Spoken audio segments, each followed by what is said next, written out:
ఢిల్లీ జంతర్ మంతర్ వద్ద వైసీపీ నిరసన కార్యక్రమం జరుగుతుంది. ఇప్పుడు లైవ్ చూద్దాం. सरकार में आए हैं कि उन्होंने दूसरे लोग जो पॉलिटिकल लोग हैं उनके साथ अन्याय करना शुरू किया है. जान लेना, खुली सड़कों पर मारना, उनकी प्रॉपर्टी का नुकसान पहुंचाना और अगर उनसे जुड़े हुए लोग हैं उनके खिलाफ भी कानूनी कार्रवाई करना, झूठे मुकदमे लगाना, जो जनप्रतिनिधि रहे हैं, जो इलेक्टेड मेंबर्स रहे हैं उन पे भी जानलेवा हमला करना, ये कहीं भी स्वस्थ लोकतंत्र में और स्वस्थ लोकतंत्र का परिचय नहीं हो सकता है. ये सही है कि कल तक जगन जी मुख्यमंत्री थे, आज वो मुख्यमंत्री हैं.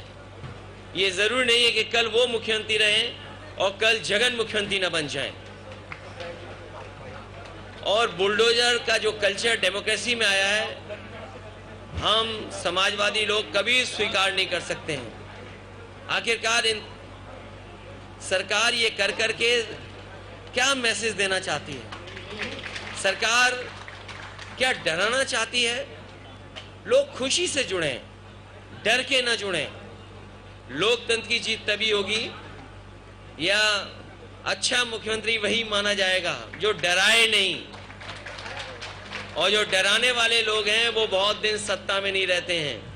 डराने वाले लोग सत्ता से बाहर जाते हैं. और मैं धन्यवाद देना चाहता हूं जगन और उनके पार्टी के वर्कर्स के जो हिम्मत से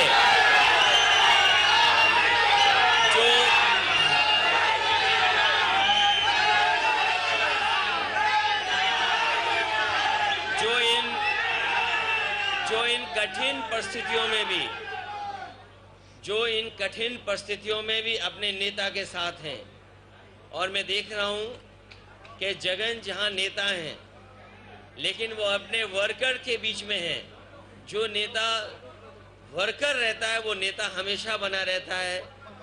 आज वर्कर्स के लिए लड़ रहे हैं. यही वर्कर्स हैं जो कल आपको लड़ करके वहां पर दोबारा पहुंचाएंगे.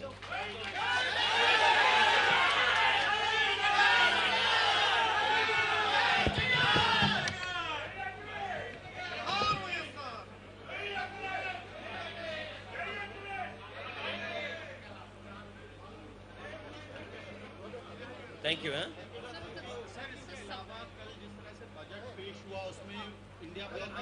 देखिए, बजट पे मैं इसलिए नहीं बोलूँगा, ये जगन जी का मुद्दा है.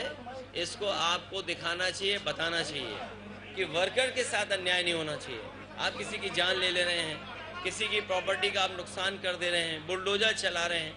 ये तो यूपी में भी हमने देखा है. और मैं उस तकलीफ, उस परेशानी को महसूस कर सकता हूँ कि यूपी में भी जब बुलडोजर चलता था और न्याय के लिए जब लोग जाते थे, एक कदम आगे देखा है हम लोगों ने. एक कदम इससे आगे देखा जो फेक इनकाउंटर देखा. और शायद दुनिया में, देश में कहीं किसी ने ऐसा नहीं देखा होगा कि लाइव किसी को मार दिया गया हो. देश के बड़े चैनल उस समय लाइव थे, उस समय किसी की जान ले ली गई हो तब जब वो पुलिस कस्टडी में रहा हो. पुलिस कस्टडी में ये हम मानते हैं कि सबसे सुरक्षित जगह होती है. तो मैं महसूस कर सकता हूं कि जिस तरीके से इनके वर्कर के साथ अन्याय हो रहा है. हमने अपने बहुत करीब वर्कर्स को देखा है उत्तर प्रदेश में. ये बात मैं इसलिए कह रहा हूं कि कभी हम 3 लोकसभा के सांसद थे. हम लोग लड़े, सरकार से नहीं झुके. न केवल हम 37 एमपी जीते हैं बल्कि कांग्रेस पार्टी को भी 6 एमपी समाजवादी पार्टी के लोगों ने उत्तर प्रदेश में जिताने का काम किया. तो जनता ये देखती है और जनता अपना मन बदलती है.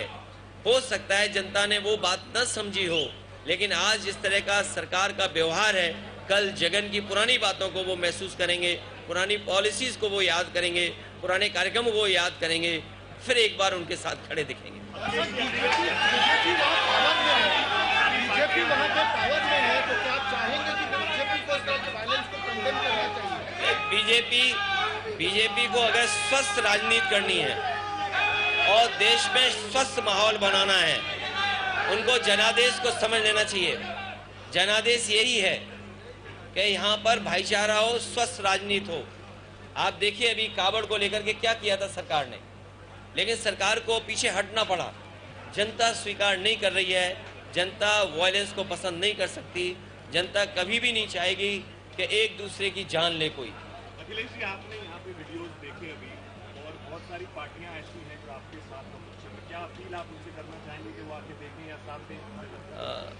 मैं साथ हूँ, क्योंकि ये देखना ज़रूरी है कि अगर सत्ता परिवर्तन होता है तो क्या अन्याय किस सीमा तक चला जाता है। हमारा इस एग्जीबिशन में आने का मकसद यही है कि कल मुख्यमंत्री जगन थे, आज दूसरे हैं, कल कोई और भी होगा। तो ये